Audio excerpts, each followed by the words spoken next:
Just a reminder to the directors that are attending remotely, please put on your cameras so that we know that you're actually attending the meeting. We'd appreciate that. So we are live, ladies and gentlemen. Welcome to the public. Welcome, my esteemed colleagues, to today's proceedings. My name is Tim McGonigal, and in the absence of Chair Segal, she has charged me with overseeing today's agenda items. So first of all, I'd like to acknowledge with gratitude that the CBRD and we are on the unceded territories of the Quw'utsun, Malahat, Subasit, Halalt, Penelakut, Snaminas, Layaxan, Pakwichan, Dididot, and Patchidot nations who have walked gently on these lands for millennia. With that, I will turn to Mr. Robbins, sir. Good morning, everybody. Good morning, Chair. First order of business is your approval of the agenda. There has been a request to add a new business item under NB1. That is with respect to the Federation of Canadian Municipalities Conference. The registration is live, and there are more directors that are interested in attending than what you have provided for in your budget and under your policy. And so the request was to add that in a discussion under new business. I see Director Abbott online with his hand up. Thank you, Chair.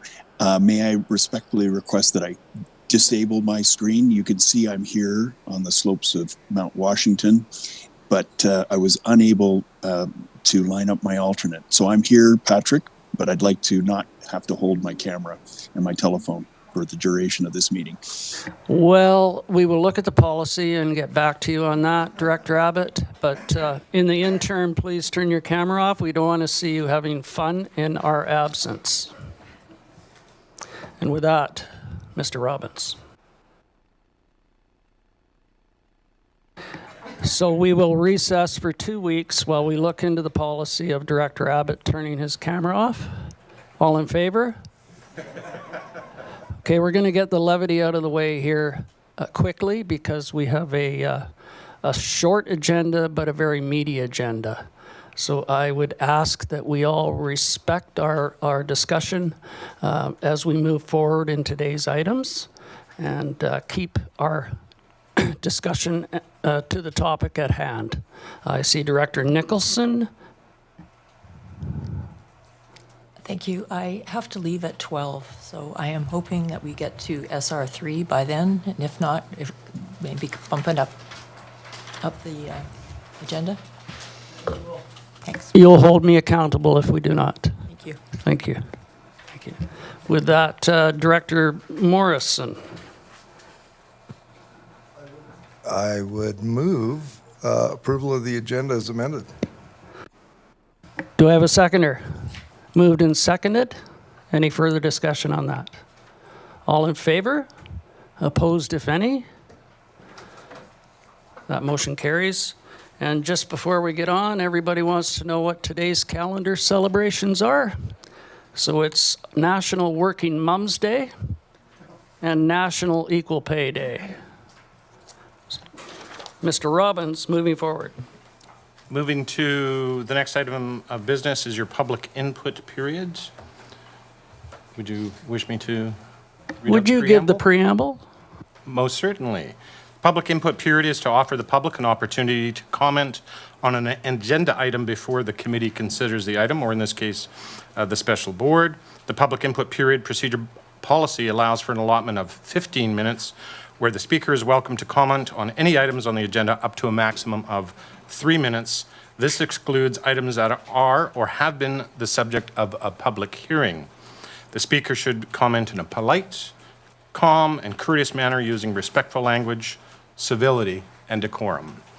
And with that, Chair, I do know that we have one person registered online, a Colin Gunn, that wished to participate in the public input period. I do see Colin Gunn online, if he wanted to start there. Let's start with Mr. Gunn online. If you could turn your camera on, Mr. Gunn, please.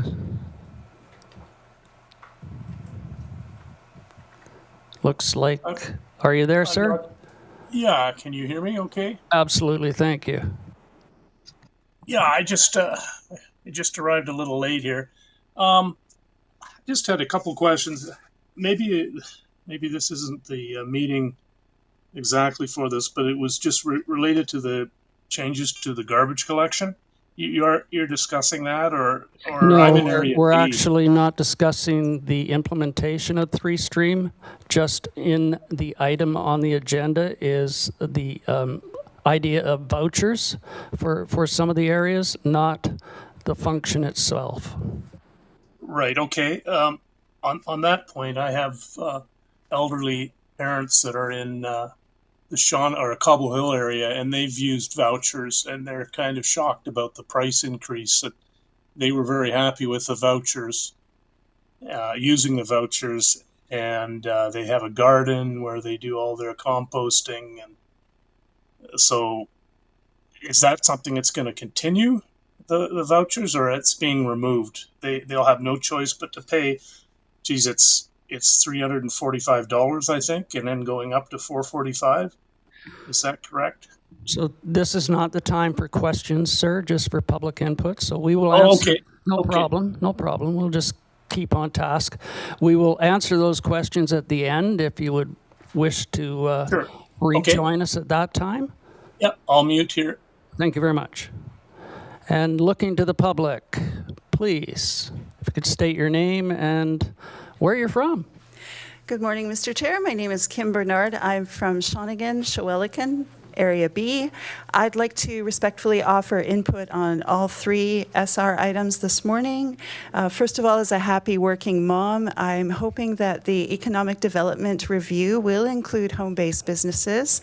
I did get my start 20 years ago at a elementary school craft fair due to the kindness and compassion of the coordinator at that time, who was able to build and instill the confidence in me to start a home-based business. And I've kept it as a home-based business all these years because of the economic flexibility and advantages. And I think that there's a huge push these days for local grassroots entrepreneurship. And I'm hoping that this review will include data on that particular phenomenon so that we can celebrate the local talent and grow it as young people start to achieve independence and find their niche and use their talents for the benefit of our communities. So that is my input for SR1. SR2, I have personal experience with negotiating tipping fees for volunteers in our community, and I can speak to the bottleneck that is feared to occur at times at Fisher Road because that is our local depot in the south end. They service a wide area, and for our Adopt an Area litter volunteers, we are unable to get license plate-based tipping exemptions, and I can only imagine the traffic considerations at that location. So please do keep that in mind. What we do is we tend to reimburse those Adopt an Area volunteers after the fact upon submission of their tipping fee receipts. And that works well for us because then there's not a bottleneck on a garbage day or on an event day. On event days, we actually have to get a roll-off bin at our event site. We can't send people to the Fisher Road. So again, something to consider is the traffic there. And lastly, SR3, because I have a minute to talk, is I'm absolutely passionate about the work of local citizen scientists in the Shawnigan watershed, and particularly there's monitoring points around the lake that would be benefiting from the stepped up action period of this drinking water and watershed protection. I know that people have been asking for regular monitoring, and I'm very encouraged that the CVRD has purchased the required equipment in order to do that, especially in collaboration with the local schools in our area. So it's very exciting to see what's coming down the pipe as a result of the staffing that's been put in place. So yeah, just a note of encouragement that we are super excited to see these funds go to a good cause and to also welcome other groups that step up to partner with the CVRD for drinking water and watershed protection. Thank you very much. Heitzapka. With 8 seconds to spare. Next, please. Welcome.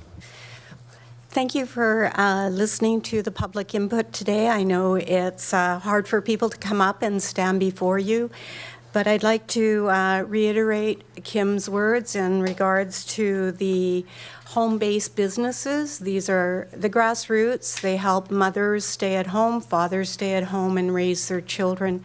So we need to look at grassroots areas in regards to that.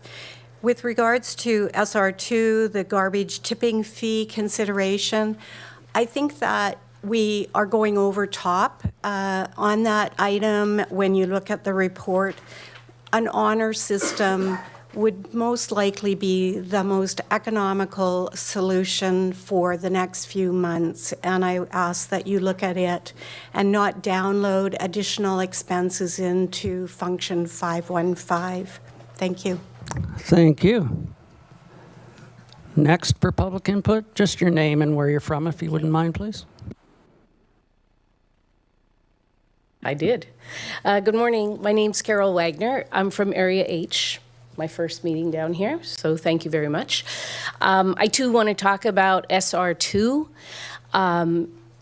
The staff report is, there's a lot of information in there, but I think the one thing that's being missed is that, at least for the residents of Area H, all we're going to do is what we've always done. We're going to take our same garbage and our same recycling to Peerless Road. We're not going to see increased traffic. We're not going to see increased garbage. We've not been annexed to the CVRD budget. We're here. We're just going to do what we've been doing until 3 Stream comes on. I'm making a plea to the board that I think this is a very meaningful goodwill gesture to issue these vouchers or an honor system or do something to make residents feel like they're being considered and they're not being double charged. So that is my plea to the board, if you would take that into consideration. Thank you. Thank you very much, ma'am. Anyone else in the audience wish to participate in public input? Seeing none, I believe we can move on, Mr. Robbins. We're going to move you through to SR2. It's a report from Corporate Services Department with regards to the Economic Development Division Service Review, and there's a 3-part recommendation. I understand that there is a bit of a presentation, if I'm not mistaken. Be careful with your Nope. back, Mr. Postings. There is not a presentation. Good morning, sir. Good morning, Mr. Chair. Good morning to the board and the directors. So before you haven't within report before you here is just a couple things I'll just cover off, and then I'm happy to answer any questions. So staff did receive direction recently. It's noted here within the report here to commence with a service review of the regional economic development function. This report provides you a process that is expected to commence immediately, and with the plan to report back to the board following that with various recommendations and information relating to that review. You will also see within the report there we just discuss or present the scope and the process in relating to what this what a service review would look like in this particular case, as well as the recommended funding for this. So one of the reasons why we're here is to seek funding for this project. We did receive the direction, but we now need to receive that funding for this particular project. What else do I have here? The one other item that's important to note here is that with this being a priority project that the board has provided us this direction on, is just the importance that is really clear that some of the other activities that are currently underway with the economic development group there would need to be reprioritize. So we do want to complete, or we're recommending that we do complete the strategic plan. And so we think that we can align this at the same point in time, and we'd come back with the service review at the same point in time with the finalization of the strategic plan that's underway. But some of the other work that's been looked at will have to be paused at this point in time to be able to complete the service review in a timely fashion. So So happy to answer any questions, and yeah. Thank you very much. There is a three-part recommendation there. Would anyone like to move that? We can get that on the floor. Moved by Director Douglas, seconded by Director Wilson. Looking to my list, I'll move to Director Martman. Thank you, Chair, and thank you, staff, for this. I guess I'm trying to wrap my head around how the consultants would take into the current context, I guess, that ECDEV may be facing, or that we all face with terrorists from the United States. Because will it skew, or how do you think of taking that into consideration? Because it seems to be an extraordinary situation. Yeah, through the chair to the director, certainly it is noted. We've had a conversation with a couple of consultants. Exactly that is to understand, the current state. Certainly with any service review, that would be part of it. And this is an added, unique situation that we're facing here right now with some of the things such as the tariffs and so forth. But part of the service review would be doing that exactly, looking at the current state of the economy, both, here locally, but also, across the province and across, the country and internationally. So that will be part of that review and be included in the recommendations that come back to the board. Moving forward, Director Nicholson, please. Thank you. I think my question is a little along the same lines as Director Martman. Well, first of all, I was surprised that we're not farther along on this workforce housing strategy to be able to finish it, because it seems that it's been hanging around for a while. So I'm disappointed that that's not going to be completed. But I'm also wondering about why we would want to complete the strategic plan, given the fact that things have changed so dramatically in the last little while. And so I was wondering why that priority, those weren't switched, I guess, is my question. Yeah, through the chair to the director. So both projects are so I'll start with the strategic plan. The strategic plan is nearing completion in its form right now. Right now, staff, CVRD staff and economic development staff have done a review.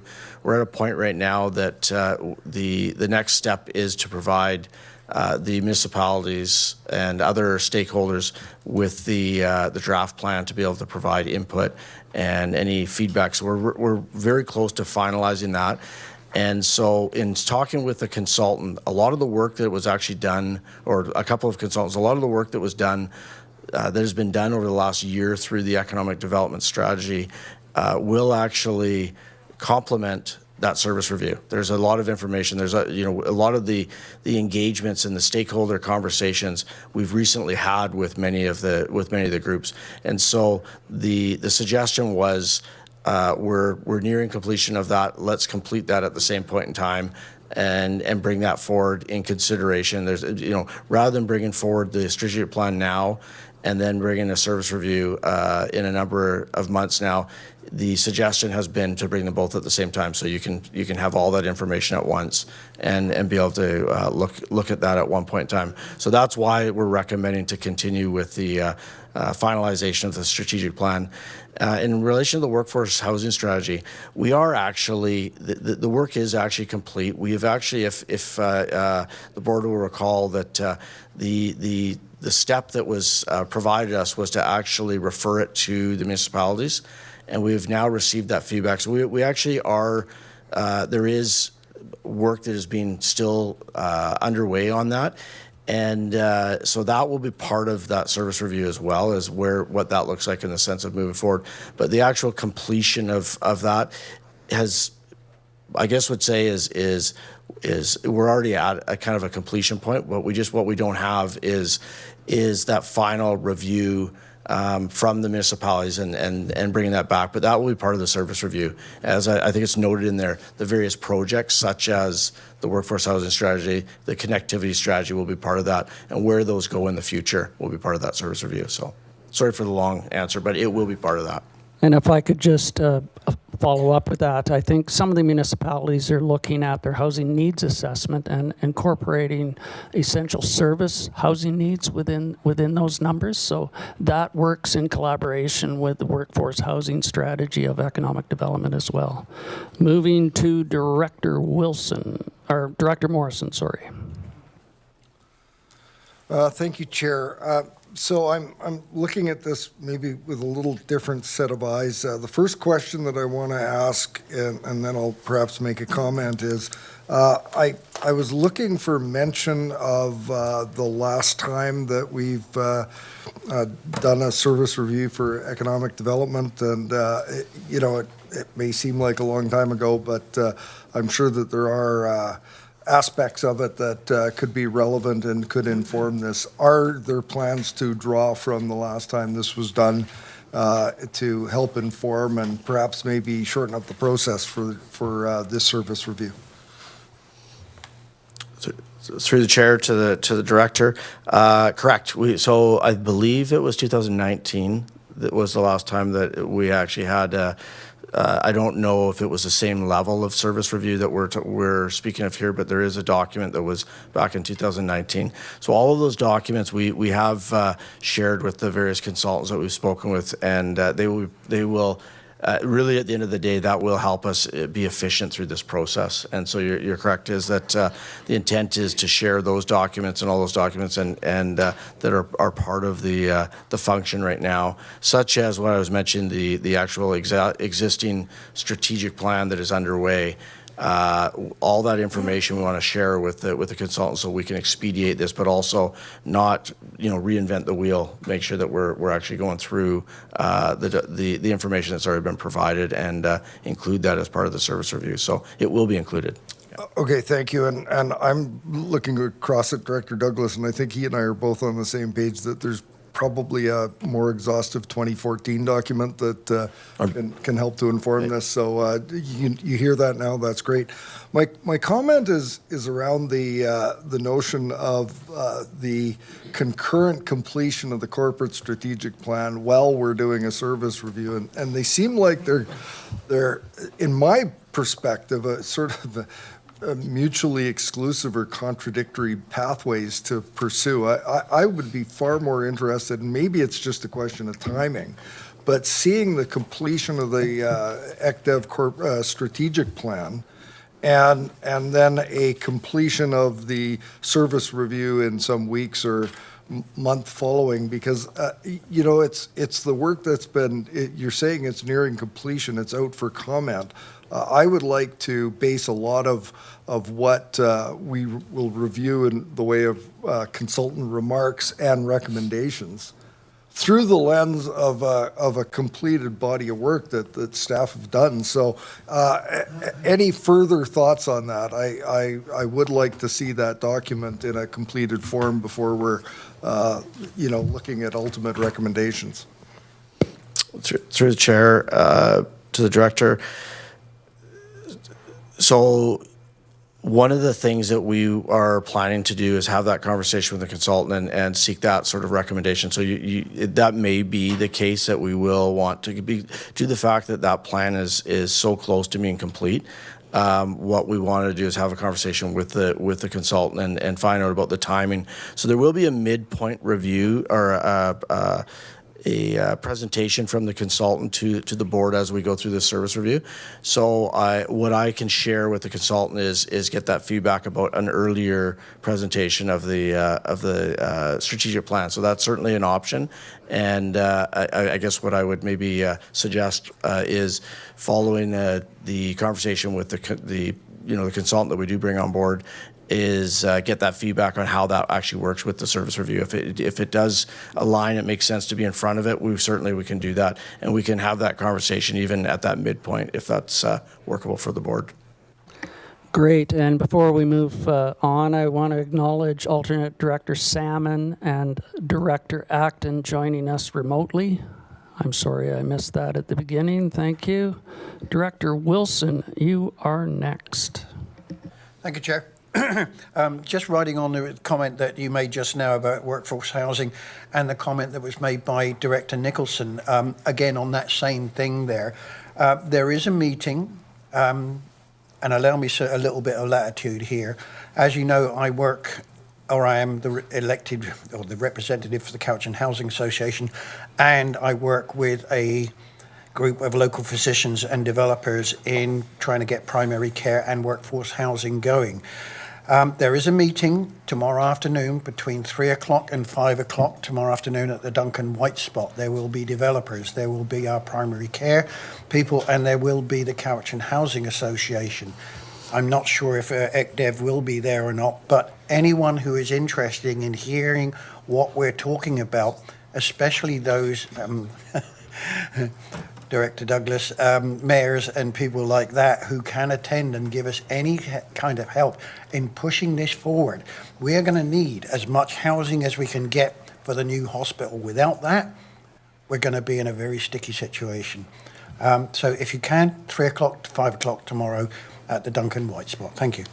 That public service announcement was brought to you by Director Wilson. And with that, I see no one else on my list. Are you ready for the question? Call the question. All in favor? Any opposed? That motion carries. Thank you very much. Moving on, Mr. Robbins, on this topic, I'm wondering with the approval of this body that we set aside 45 minutes for the discussion. And then we will gauge whether or not there is any new input at the end of that. And a simple majority vote will allow continuation of that discussion. I just want to make sure that we finish in a timely manner to get to our closed session. So if we can set aside 45 minutes, if we're done before that, we're done before that.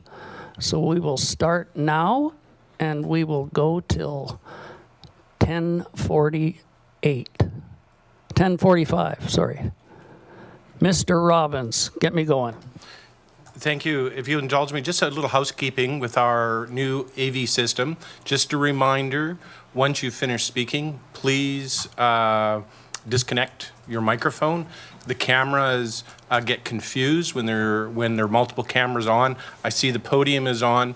Those that are using the podium, after you speak, I would ask you to depress as well the microphone so that our cameras can focus on those that are speaking. Is that an actual word, depress? I'm not sure. We'll use that. Is that okay? No, turn it off. I'll make an application to Webster's or Oxford to add that. So with that, as Chair, thank you for indulging me. We bring you to SR2 as a report from the Recycling and Waste Management Division with regards to garbage tipping fee consideration. The report is for your information. Good morning. Good morning, and thank you. I'll just provide you with some background here for consideration. So as you know, we're rolling out 3-stream curbside collection area for all electro areas starting June 2nd. At the special board meeting on January 15th, the board directed staff to return with this report outlining options for potentially providing garbage disposal for residents in area A, B, C, and H until curbside collection starts in June. So as part of this research, staff has considered several different options, including contracted private collection to residents in areas A, B, C, and H until June 2nd, garbage drop-off at private facilities such as Fisher Road Recycling and GFL in Duncan, and garbage drop-off at CVD recycling centers, and then the logistical, administrative, and budget impacts of all of these options, including trying to determine which function is going to pay for this.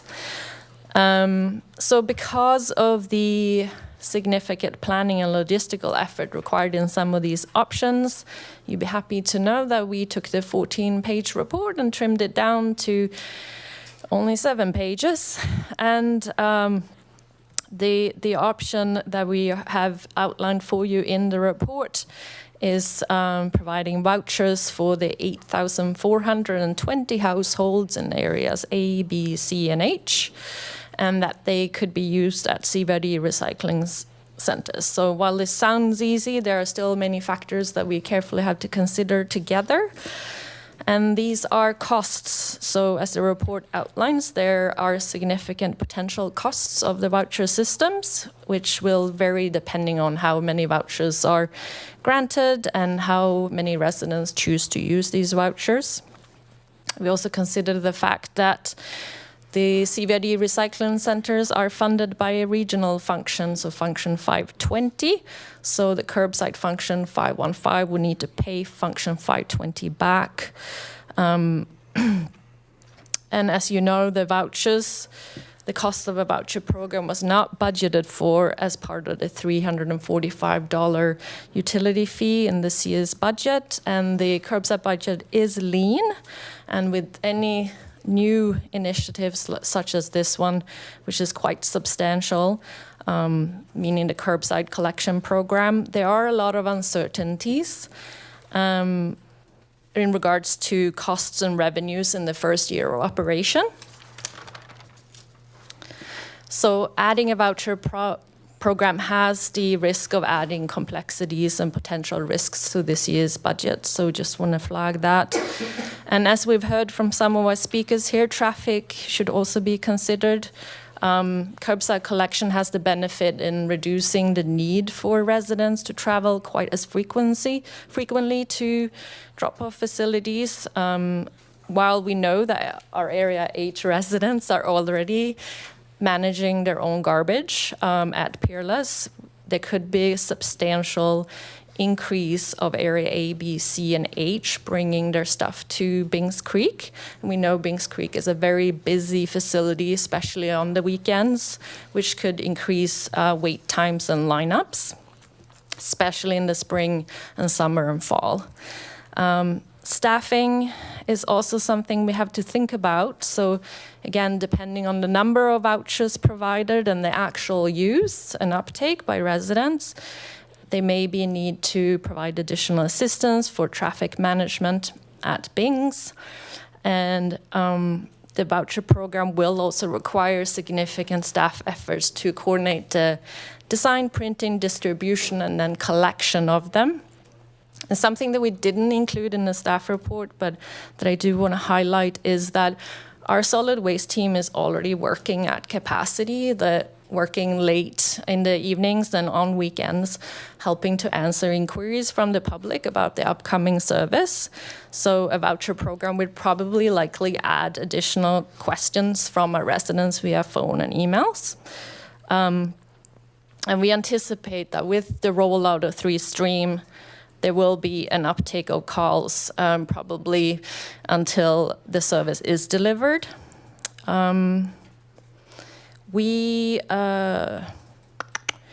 in summary, it sounds really easy. Unfortunately, when you look at the details, it's much more costly and complex than we initially thought. So with that, I'm happy to take any questions. First of all, thank you very much for the report and paring it down 50% to 7 pages. We appreciate that. At least my bandwidth at home did. I have Director Morrison first. Thank you, Chair. Question and then a couple of comments. Have we considered the notion of just simply an ID and tracking at the gatehouse? And I'm thinking more, my focus is really for Area H residents. I think that there's been, well, I'll stop there. Would the tracking of proof of residence through a driver's license, if someone's coming to Peerless, they're no doubt driving and they no doubt will have a driver's license on them. So with that, has there been a calculation done for just electoral Area H and the cost implications for the, I guess it would be the volume and weight? Thank you for that question. We haven't specifically only looked at Area H, as the direction was looking at A, B, C, and H, but it's something that we can do. We do know that it's very challenging for our scalehouse staff, which are already very busy, and to track. We do occasionally, when there are weather events, residents impacted, often there are just a few impacted, has the option to come to our recycling centers to drop off their garbage. Most of those residents choose to hold on to their garbage until the next collection day. So I think we look about approximately 10 people coming in, and that's a pretty manageable volume. Follow up? Yeah, thank you for that. So I've had an unusual amount of input from residents and folks who aren't necessarily affected by this. And the themes that I'm hearing are that this is a very thorough report, and our folks are generally surprised at the amount of effort and energy that's gone into this. But this is a passionate issue for some folks.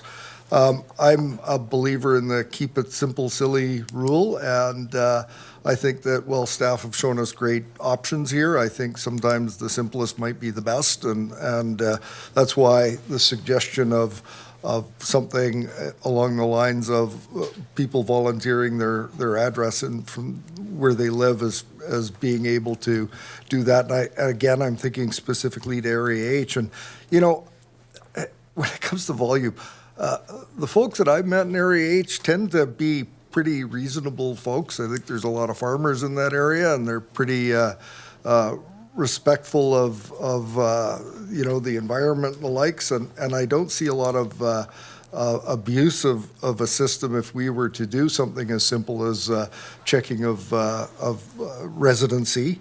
And I think our staff in the gatehouse are pretty responsible and skilled folks too. I've dealt with them, and they're pretty accommodating and helpful in that role. So when I look at this from a perspective of what's going to be cost effective, I don't want to see any more very thorough reports like this. I think that you've gone over the top with this, as might have been mentioned in the public input. I think that we've had discussions around the provision of the service in A, B, and C, and I think they're taken care of. So my focus is the folks that are getting a brand new service. Can we help to bridge and transition the time from now until the implementation of the program? And I think we should do everything in our power to do that. But I don't think we should spend a whole bunch of money in doing that. So whether it's a voucher, whether it's a sticker on a windshield, or whether it's somebody presenting their ID at the gatehouse, I think that's something that we could seriously consider accommodating for the residents of Area H. Thank you. Thank you. I'm going to go online to Director Abbott, please. Thank you, Chair, and thank you, staff, Ms. Sarity, for a great report. I can't say anything that Mr. Director Morrison has already said, but except to ask, why can that same honor system that we've heard from the public, both written and presented today, be applied to A, B, and C? Keep it simple for A, B, C, and H. That's all I had to add to the conversation. Thank you. I'm going to go to Director Martman next. Don't touch the mic.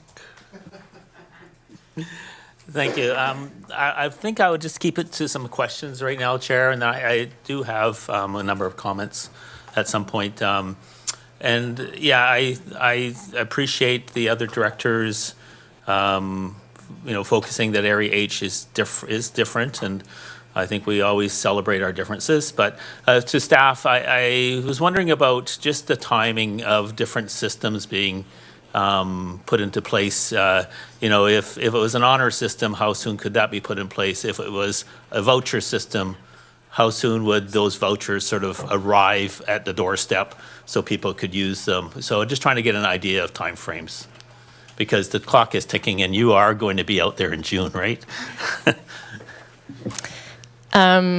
Through you, Chair, to Director Martman. It's really hard to answer accurately in terms of timelines for when we would have to line things up with printers and try to find someone to work on this system. With an honor system, I note that there are 1,124 households in Area H. That's quite a substantial list of addresses.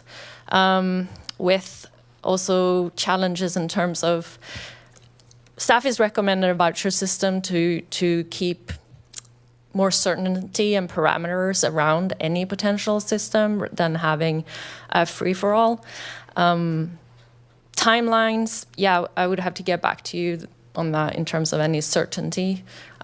We would probably see that if we were to issue vouchers, they would be valid for several months beyond June 2nd. Yeah, because you would like to allow people time to use them. A follow-up, Director Martin. Yeah, that's.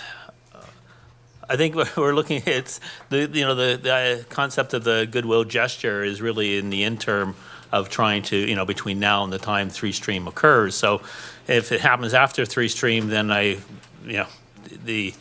think the idea is good, but the concept of whether it's a goodwill gesture for people, I don't know how powerful that would be. The second question I have is,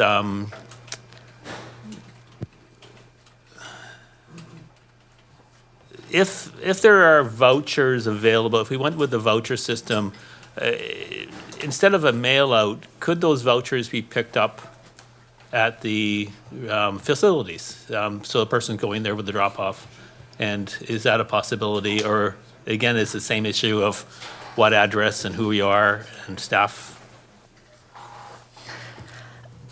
Thank you for that question. We have been talking about that as staff, and how we've been thinking about it would be good to have one location where people would come and pick up their vouchers, and then you verify that they have picked up their vouchers.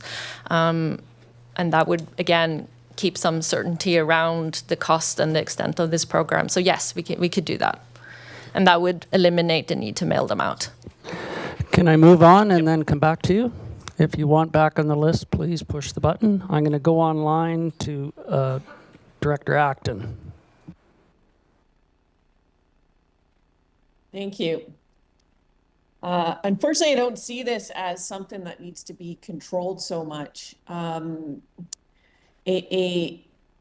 Everything is always renegotiable. Like in a business, if you make a promise to someone and then you need to renegotiate, you can. So for example, if we say we're going to do it on the honor system and it's mayhem, people like this is worst case scenario and highly unlikely in my opinion, but there's mayhem and lineups and traffic and everyone's rushing to drop off their free garbage.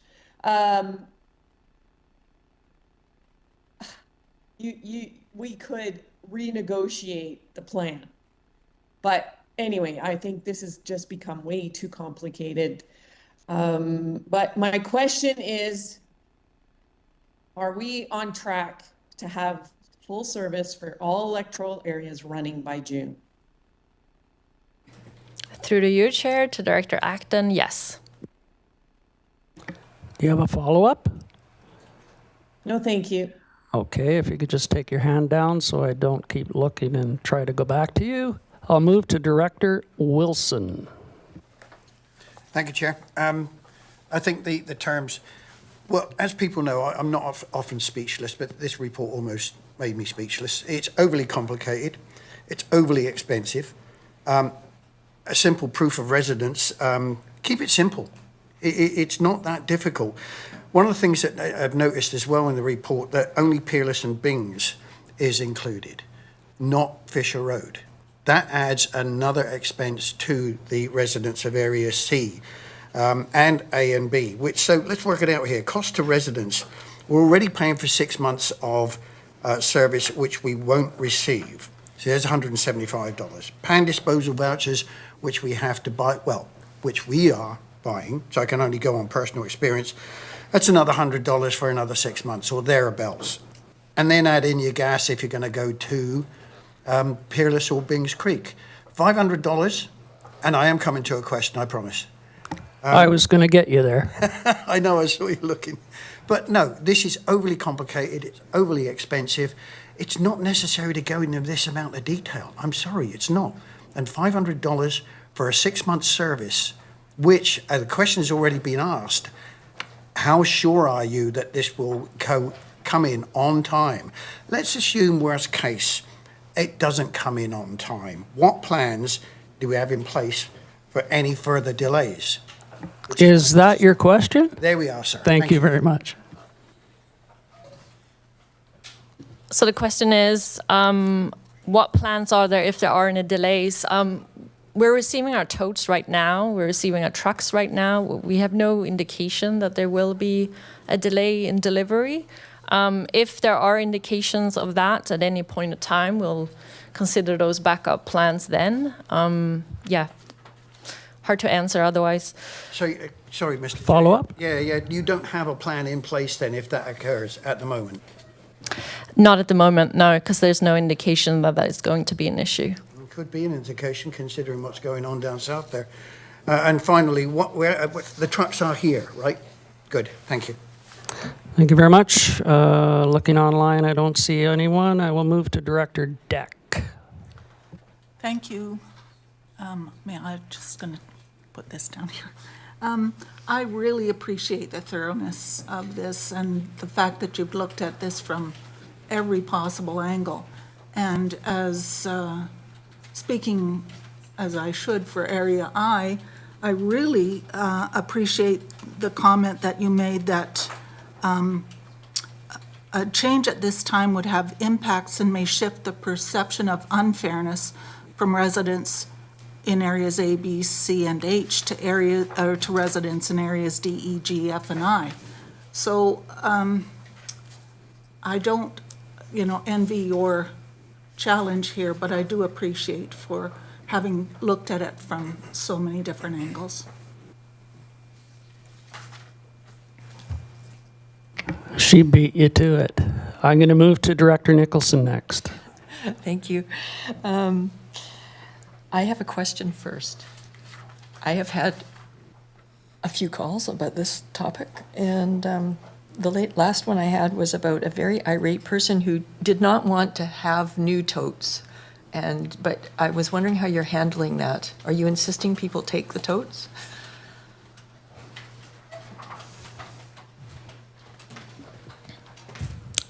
They don't want new totes because they already have totes?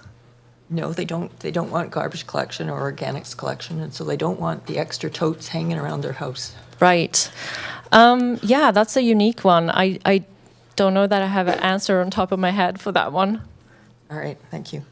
I would just, I'll just point out that I live actually in Area B, on the border of Area B and Area E. Area E does receive garbage service, and Area B does not. So I don't receive, so I kind of have, I can see both sides of this is what I'm trying to say. And I am, I would also like to point out that like Area H, I'm in a part of Area B that does not have access to pan disposal as a service option. I looked carefully when we had that original report about why staff thought it was reasonable that we just did $345 across the board because there are startup costs unique to the areas that do not have garbage totes at the current time. And I was satisfied with that.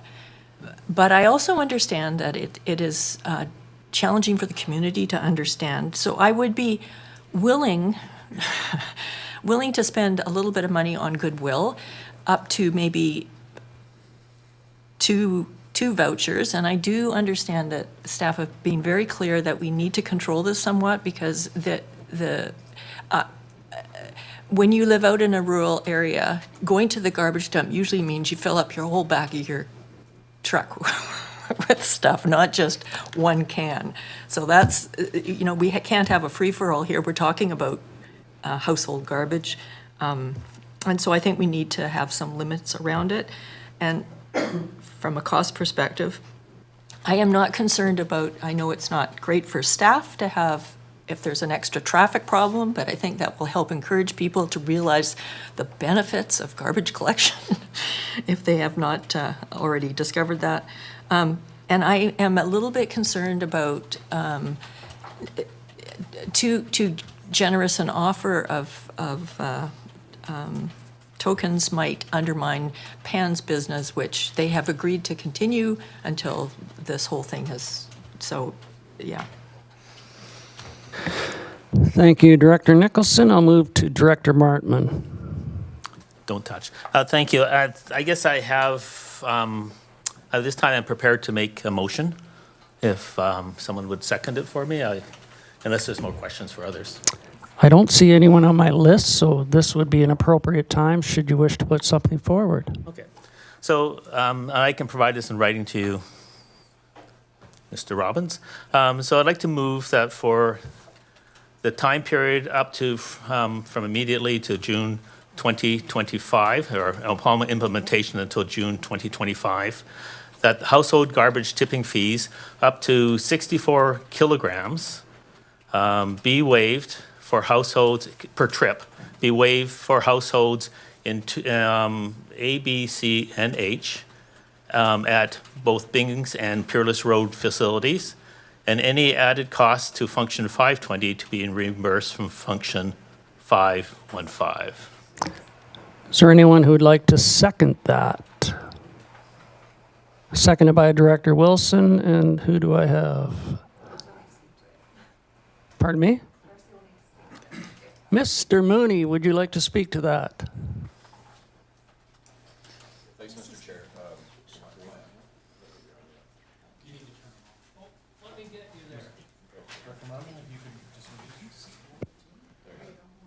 Thank you. Yeah, thank you, Mr. Chair. I just wanted to make a couple of points related to staff's report. I think it was sort of, intimated, but the proposed voucher option is to cover the up to the minimum fee that would be charged at the sites, which is $7, and that minimum fee applies to up to 32 kilograms of refuse coming in, and so from zero up to 32 kilograms, you'd be levy a fee of $7, and so I guess the other point that I wanted to make though too around the honor system is that does add some that does potentially add some cost uncertainty, and it would be difficult to create overall boundaries around the number of trips. We can certainly add to check driver's license and do that sort of thing and allow those users in, but to track the number of trips and the number of uses would be challenging for us. But I did want to make the point that 64 kilograms would be sort of double the $7 fee, and it would sort of trigger more cost as well. I have a speakers list. Miss Miles Wilson.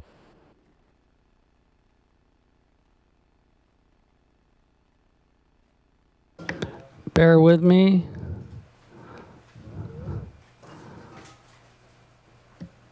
Can you put it back on? There you go. Thank you. I just also wanted to request a little bit more context from staff about the timing of vouchers in areas that are new to receive service. So we had discussed this as staff in the past couple of days in preparation for this report, that this would actually be timed with when the at the end of the current service delivered by Pan. So I'll put it back over to Darcy for an explanation of that. Thank you, Mr. Chair.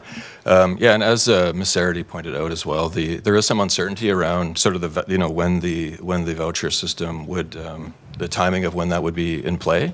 But there's some unknowns with using third parties obviously to help us with printing and whatnot and distribution, which is why we suggested that those vouchers could be, there could be a service period essentially, that could be used to allow those vouchers to be used after the startup date of June 2nd, and I think I think going up to June 2nd, we run a bit of also a risk and a very short window of time that we would this program would be available to the community.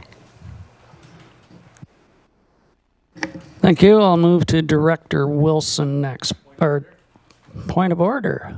What is your point, sir?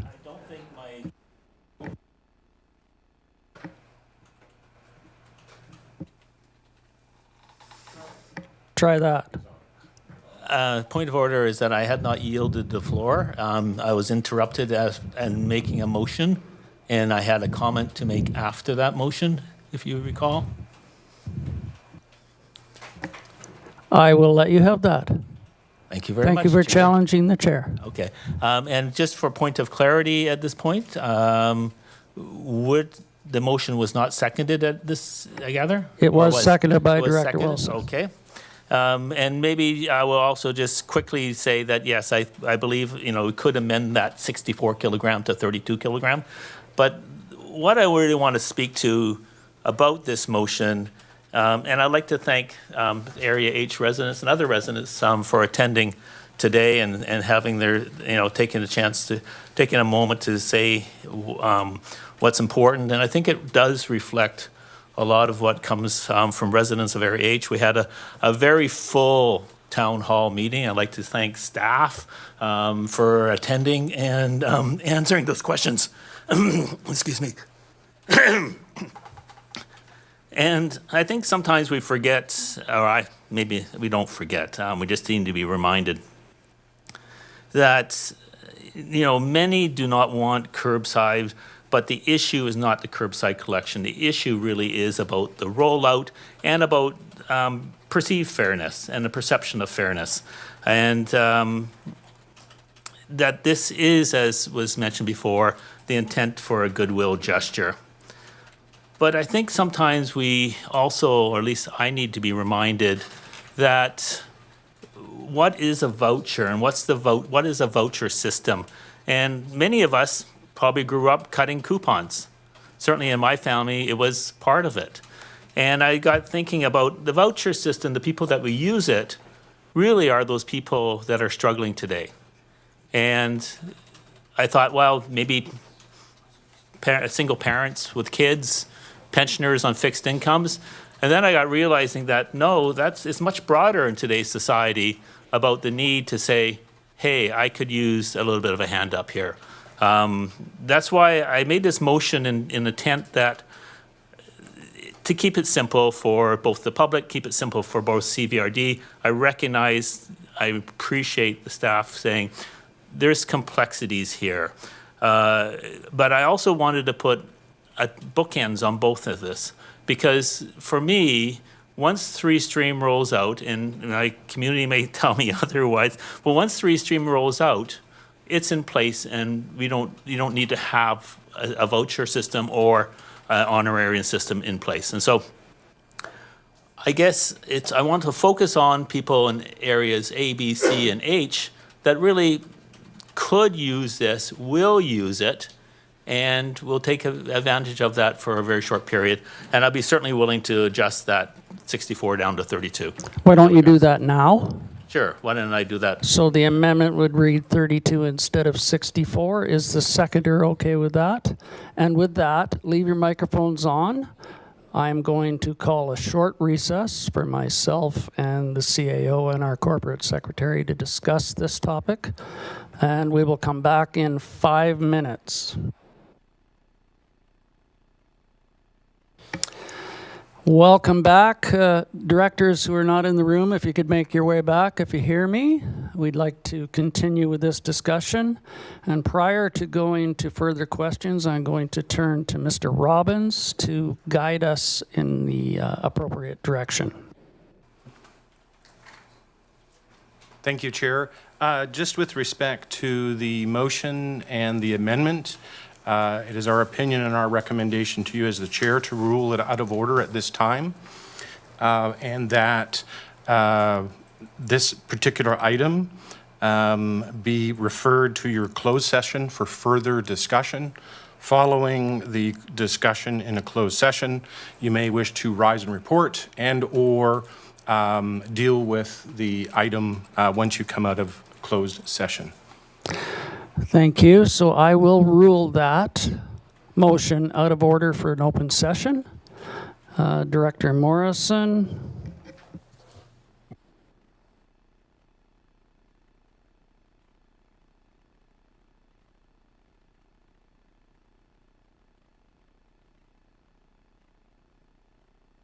Can't hear you, Director Morrison.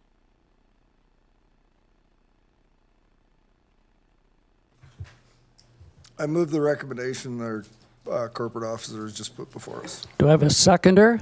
Moved and seconded that this further discussion be moved to the closed session. Upon continuation of that, we will rise with report in an open session of what has transpired with that discussion. So with that, if you have any further questions on this topic, please save them for the closed session, and then we will proceed after that. So we have another item in open. I'm sorry, let me call the question first, unless you have input. Thank you, Director Hartman. Thank you, Chair. And wow, this is the first time I've been ruled out of order in 4 years. Thanks for my support.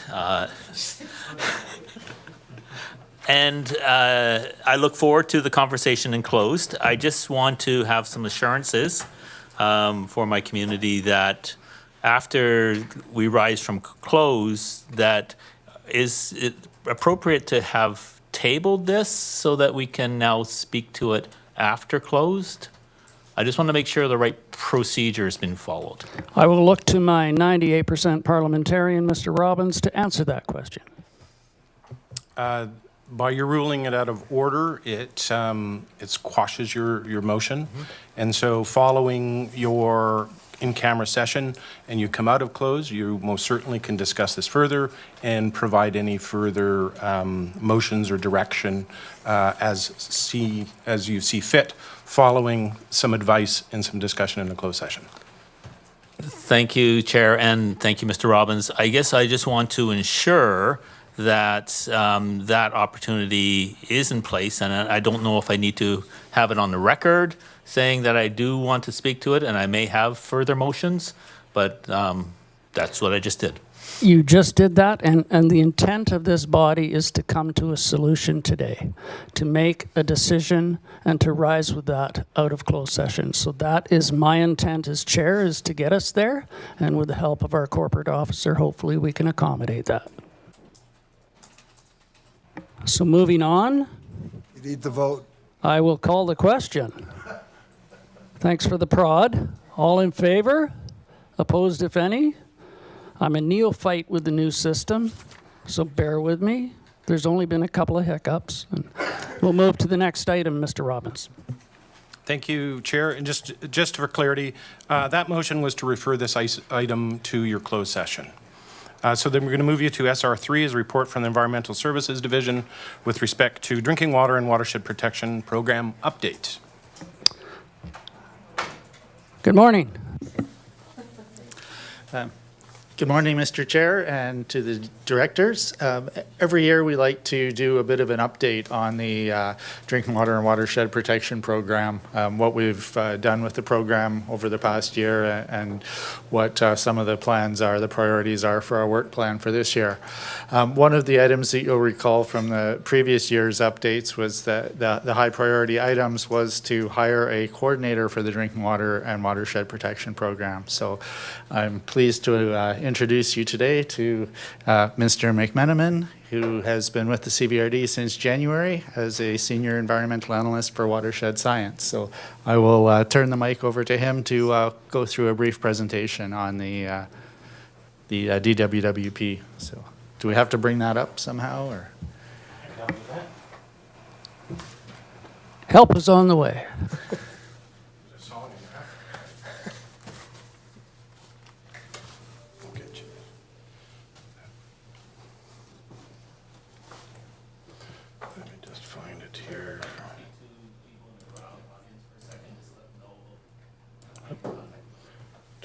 That's the presentation right there. Is that correct? That's the first one. I won't hold you back from that, but if you could return promptly, please.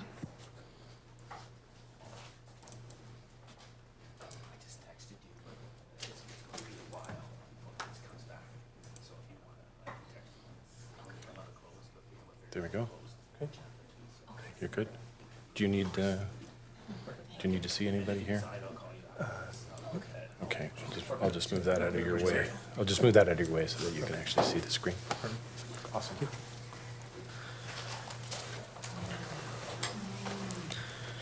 Welcome, sir. Thank you. Good morning, Chair. Good morning to the board. Thank you, Mr. Moore, for the introduction. As Mr. Moore introduced, my name is Galen McMenamin. I'm the new Senior Environmental Analyst with the Environmental Division and Coordinator for the Drinking Water and Watershed Protection Program. This presentation is pretty short. It won't take too much time. And so with that, I'll just get right on to it.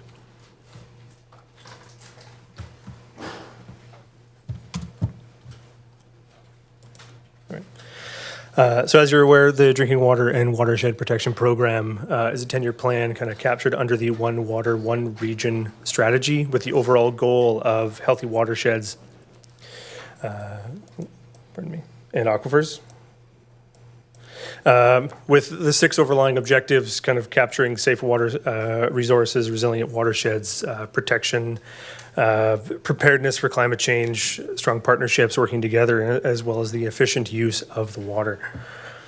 And those goals are kind of separated and kind of captured under the 3 program areas, the first being to learn about our watershed science and information, act, using that information to inform water-centric planning, and then share and collaborate the information that we gather to promote watershed stewardship and outreach. And in the DWWP, there were the priorities that were laid out for early implementation. This table kind of summarizes those priority line items. And this table is also similar to the update that you received last March of 2024, but we've taken the time to just highlight the line items that have relevant update for the board's information. The first being to hire the program coordinator. Good morning. As Mr. Moore mentioned, I started January 6th of this year. So I'm only, I think, 9 weeks in, so still early days, and there's a lot to get through. But I'm enthusiastic about where we can take this program. The next being the groundwater quality monitoring strategy. So similar to our other strategies, this monitoring strategy is currently under development with SLR Consulting.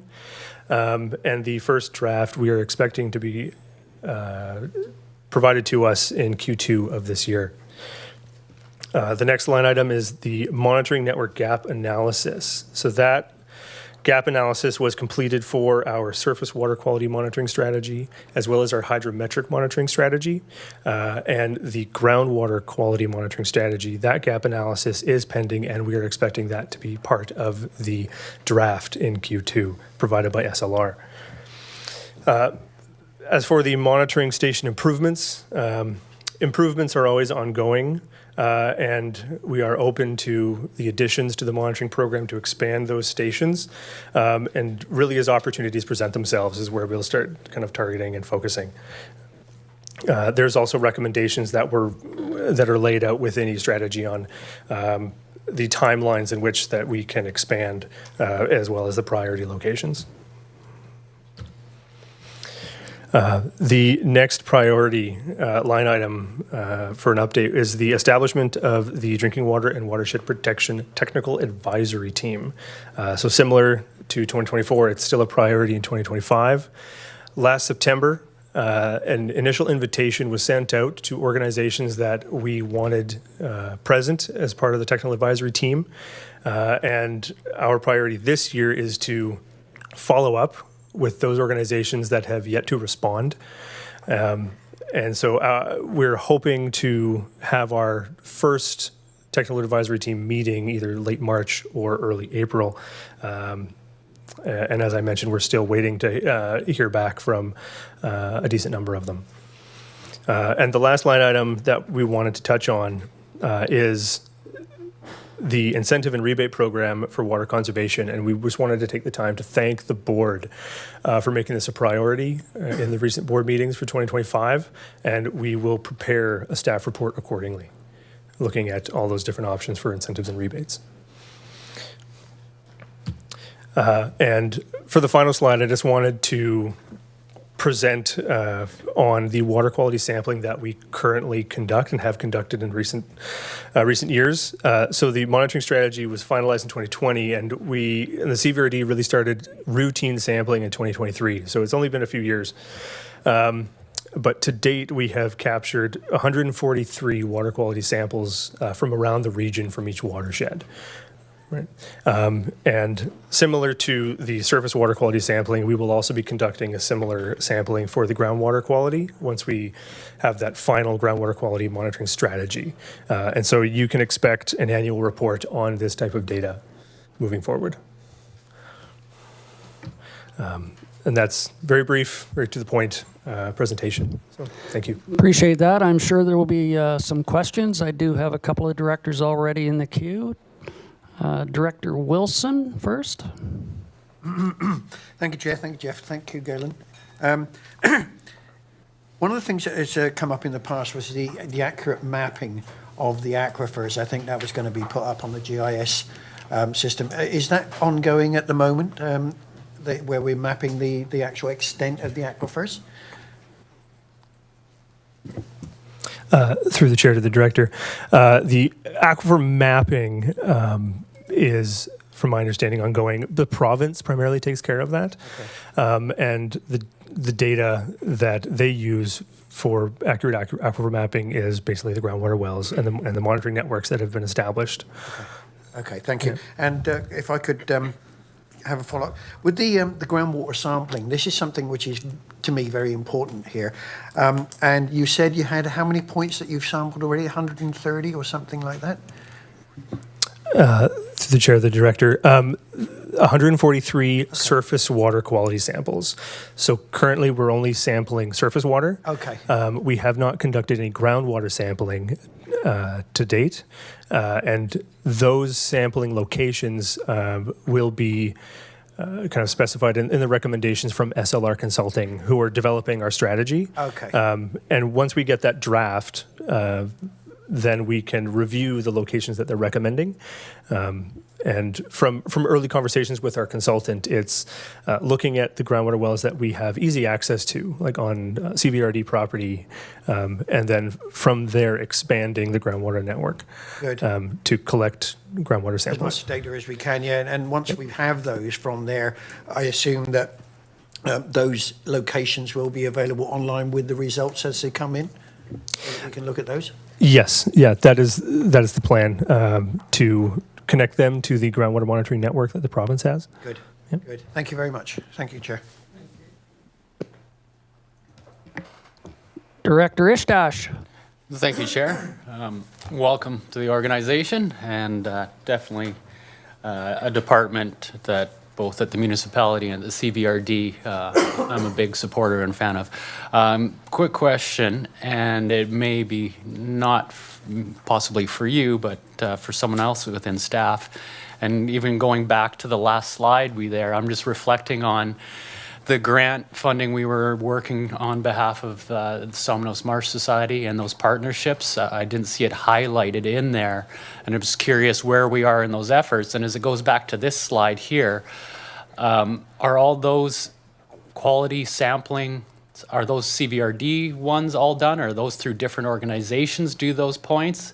And the reason I ask on samples collected, even if we have an asterisk on, say, a slide like that, if it's Somnos Marsh Society that does it, or North Cowichan's environmental team, or if Ladysmith has an environmental team, that we have their sampling in there, because we're talking about the regional. It's a regional perspective, and we're not seeing, so it strikes me right away is I see nothing for Bings Creek or the massive Samana watershed, or Richards Creek as well, which are substantive waterways in the Cowichan Valley. I know they're within the municipality, but again, it's just, North Cowichan, we talk a lot about, doing things on our own, but it still is like, as long as, if that data can be shared in the CVRD to show the partnerships. So 2 quick questions in there. Where are we with looking at creating a direct relationship with Salmonos Marsh Society? And secondly, where are we at with maybe getting more of the reporting in here from North Cowichan data? Through the chair to Director Estes. Thank you for the questions. And I can talk to a few of these points, but Mr. Moore might actually want to step in because he has some of that history. But what I can say is, firstly, this is good information for us to provide on these kind of reporting slides. The more information looking at the collaboration that we have. We do work with the Salmonos Wildlife Society to collect water quality samples from Salmonos Lake. We also work with Shawnigan Basin Society to collect samples from Shawnigan Lake. And the plan was to just kind of speak to them versus having them a long list of line items in the presentation. But moving forward, we can add those even in an asterisk. And perhaps Mr. Moore can follow up on this, but we do have other available data from North Cowichan and other community environmental groups that we do collaborate with that we can perhaps collect that water quality sampling data. Yeah, thanks. I'll just add a couple of points through the chair to Director Estache. We could perhaps split this chart up a little more. The number of samples by watershed here sometimes represents one location that's been sampled a couple of times, and sometimes it's a number of locations that have been sampled. So you won't see the specific Shawnigan Lake sites on here. They're captured within the overall Salmonos Creek, and again, the Shawnigan Lake sites. The Salmonos ones would be captured within the Cowichan watershed. So in that 27 number there, it would include the. I think we've only been out 1 or 2 times with Salmonos Marsh Society to do our own sampling. They're also doing their own sampling program, so talking with them to incorporate those is certainly a priority. We use the provincial system, so all our water quality results, the lab uploads them automatically into the provincial EMS system so that the data are available for anyone who wants them for those kind of collaborations. And then the final point for the partnerships for the funding that was approved for North Cowichan, as soon as we've got the final budget, then we'll be able to move forward with all the various partnership agreements that you've directed us to support for this year. Director Nicholson next. Welcome. Thanks so much for getting a job here. We need you. Could you just put up the slide that shows your, maybe go back one? I think it's just go back 1 or 2, 3. That one. The program areas. Just the next one. The program areas one? Yeah. Yeah. Learn, act, and share and collaborate. So I really like this. And it's really good logic. And a lot of what we've been doing so far is around the learning part, setting up all the information gathering systems and so forth. I really think that we have some significant water issues, and it takes a long time for people to really understand water, to connect with water. It's like we talk about physical literacy. John's really big on that. I think we're talking here about water literacy in the community. And I think there's a real opportunity to work with the stewardship groups to do a real, what did I call it?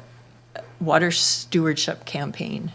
And I don't think it needs to be expensive or whatever, but I think there needs to be some thought around consistent messaging and to partner with the groups to start to really focus on making sure the community has the information they need to understand their water. And I'm not talking just about the water systems that we do. Most of my rural area are on wells, and people have no idea that they really should be sampling their wells to look at the water quality.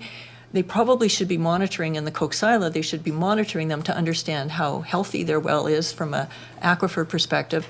There's just a lot of work that we could be doing to encourage people to pay more attention to their water.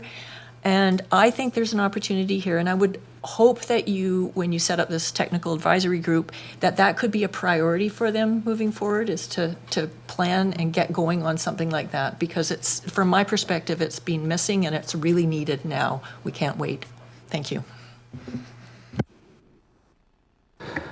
Thanks for those comments. Moving to Director Martman.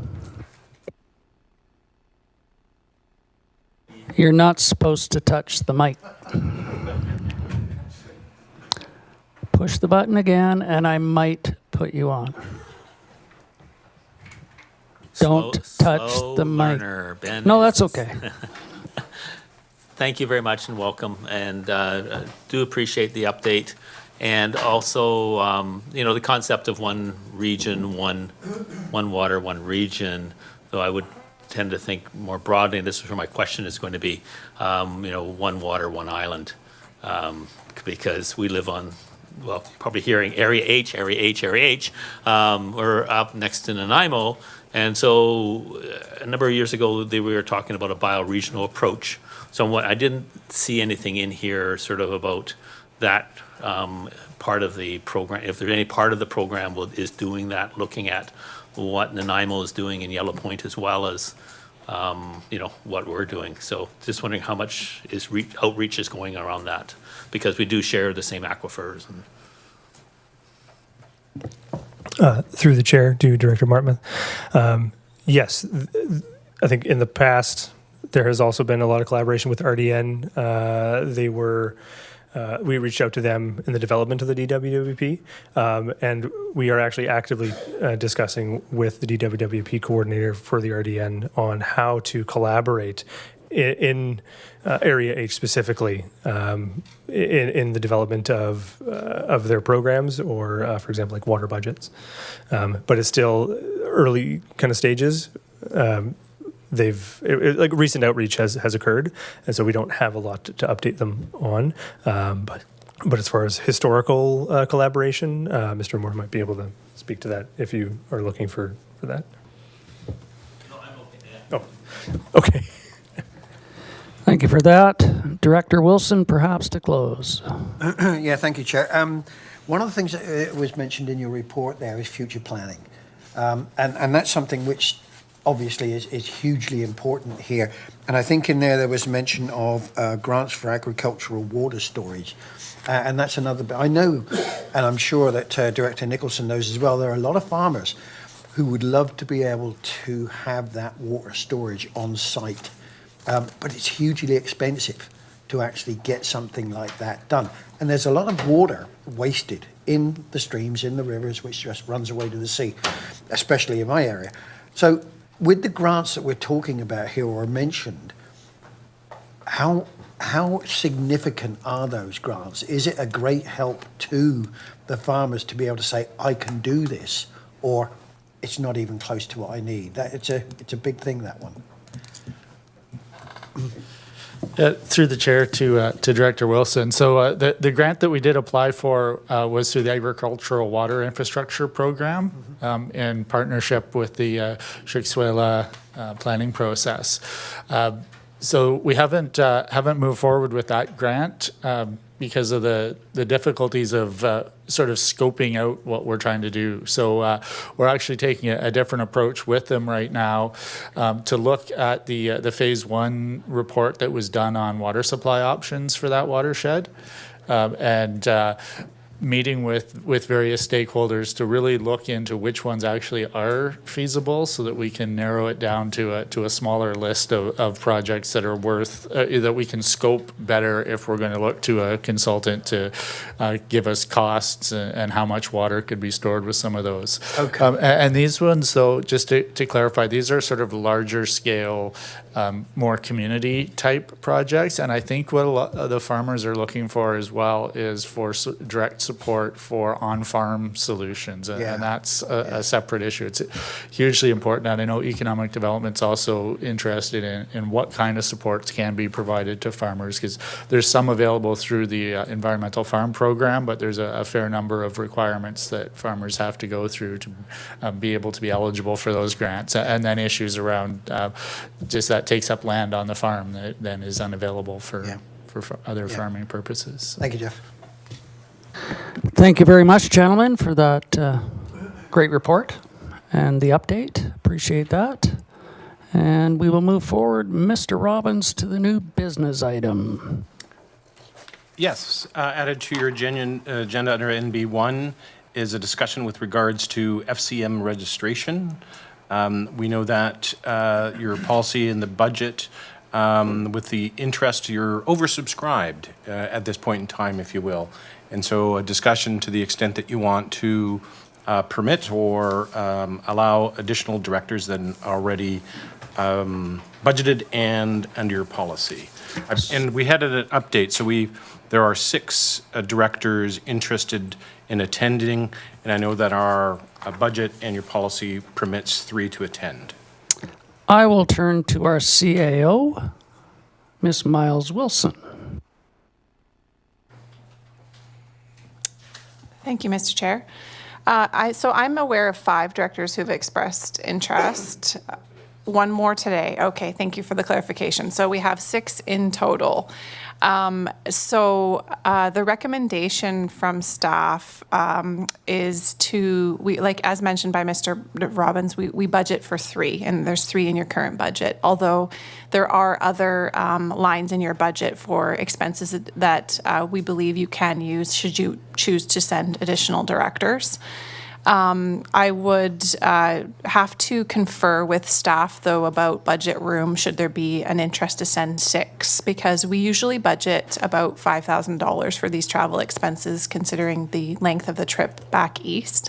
And so that's an expense that I'd have to confer with staff about if should you want to send 6 instead of 5. I have a couple of people on my list. I will move to Director Wilson. Yeah, thank you, Chair. There was a very detailed discussion on this very subject in January of 2023 at EASC, and that was when the total of 3 was decided. In this particular case, I believe that decision was financially sound, and I see no reason to change it. But as we now have a board chair who is also a member of our CVRD, I will support a total of 4 directors to include the chair. So that would be 3 extra as opposed to 5 extra. And I have a question here for those who may be planning on attending. And that is, by attending an out-of-province conference of this high level, what benefit do you see for our local residents? I believe UBCM and ABCI, ICC, etc., give direct benefit to our local residents.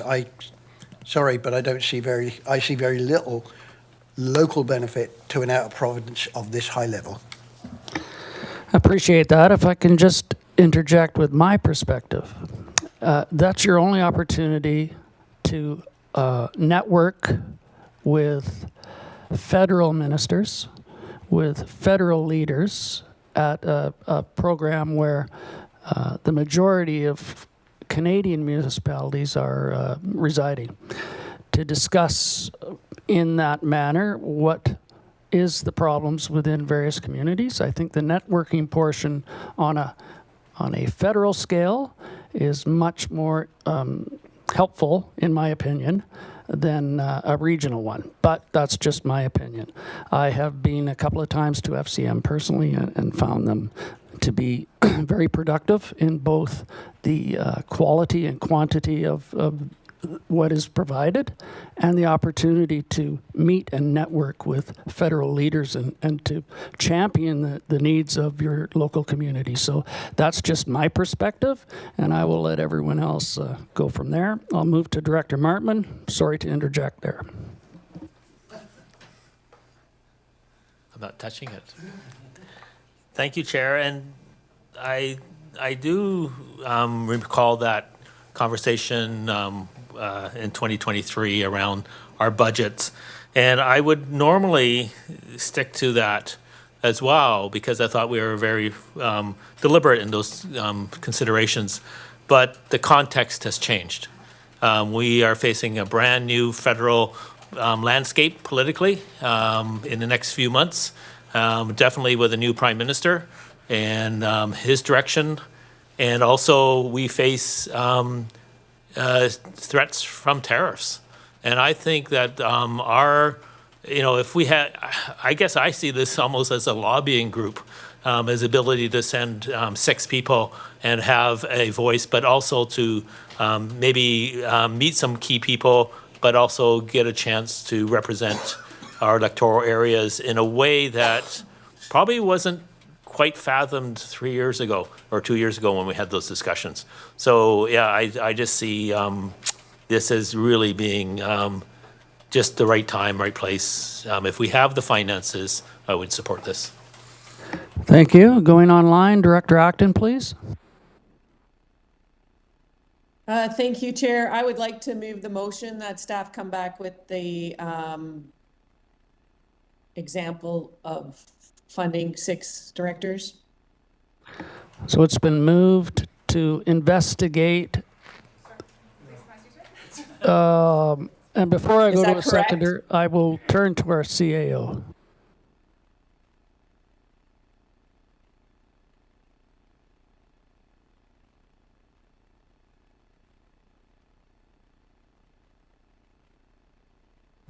There we go. Thank you. Sorry, through the chair, is that registration has opened. And if we wait and delay, there may be an issue in actually organizing the travel. So we are encouraging a decision here today.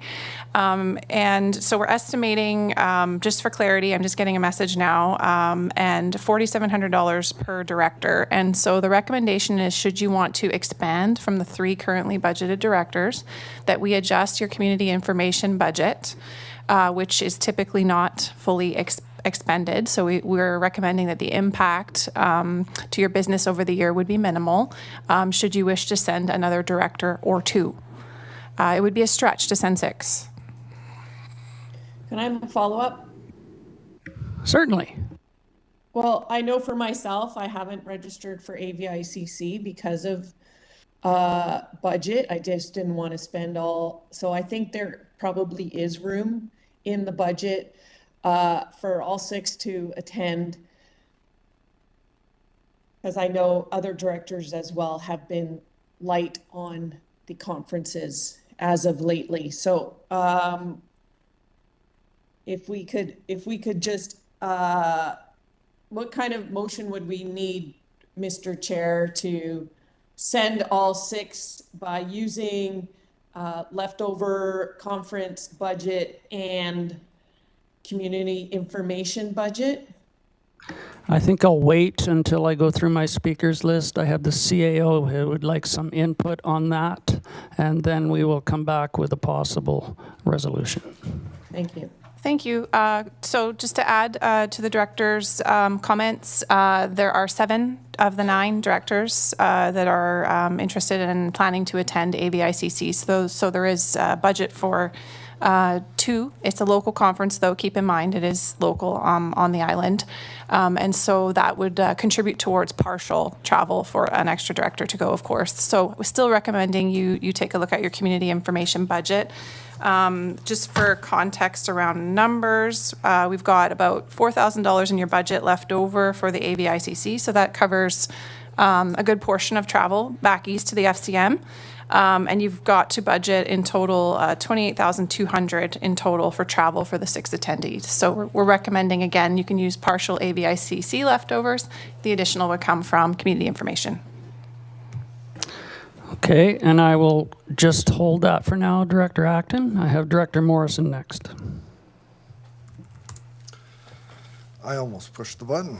Thank you, Chair. And I'm one of those that views this as a critical, education, career and service learning opportunity.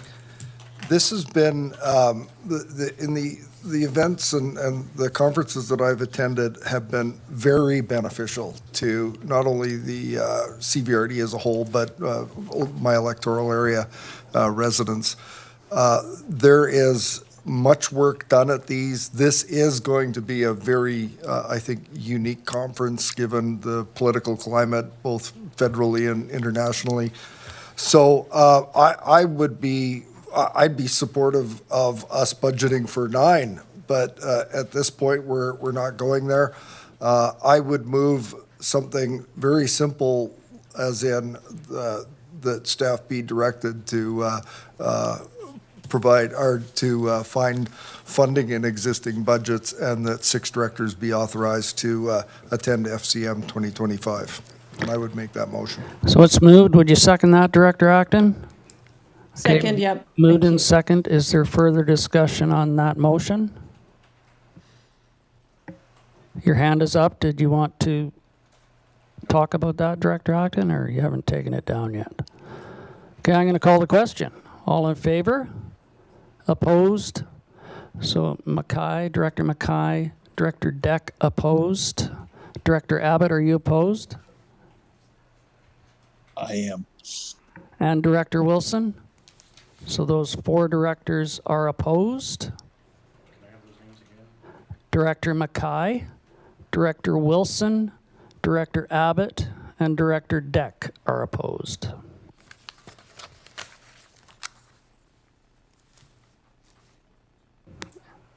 And how would this vote be decided, Mr. Robbins? Simple majority within EA or board? It's financial. It's financial, it's a weighted corporate, that's why I was asking for those. Can I have those in favor of the motion, please, read? Those in favor, Director Morrison, Director Callio, Director Ishtash, Director Douglas, Director Hartman, Director Nicholson, Director Acton, and alternate Director Salmon, and Director McGonigal. Motion carries. We don't have Staples, there's 3.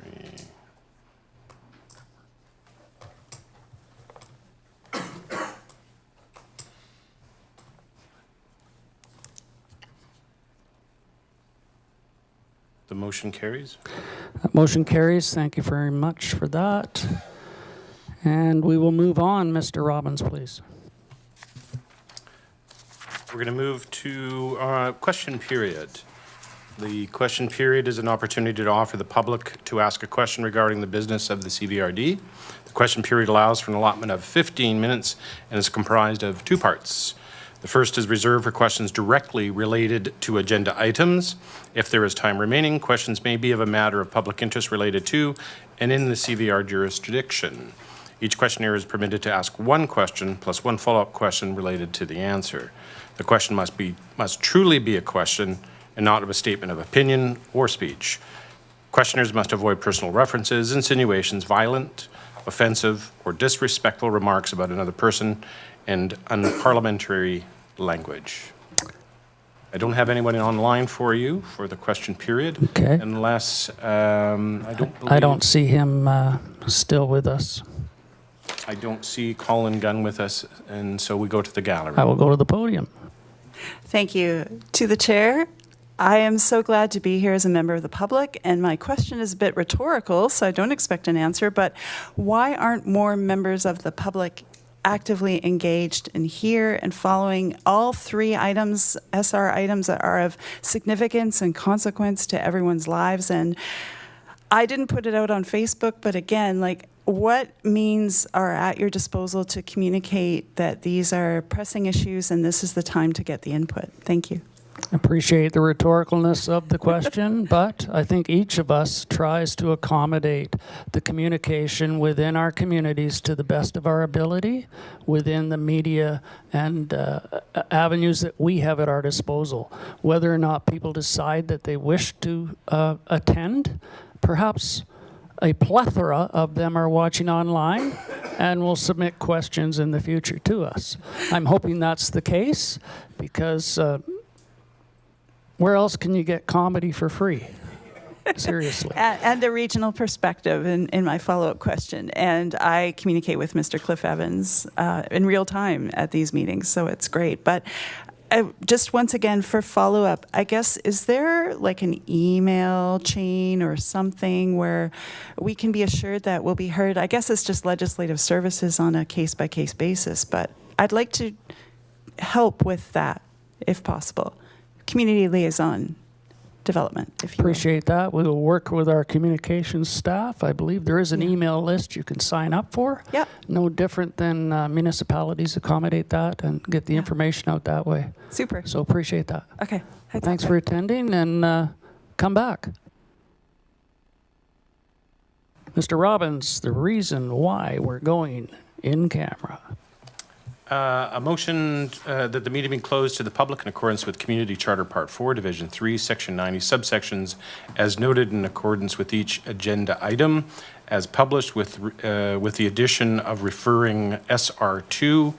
The reason to close would be under Section 91G, litigation or potential litigation. Do I have a motion to go in camera? Moved by Director Martman, seconded by Director Ishdash. Any discussion? Call the question. All in favor? Opposed, if any? Those on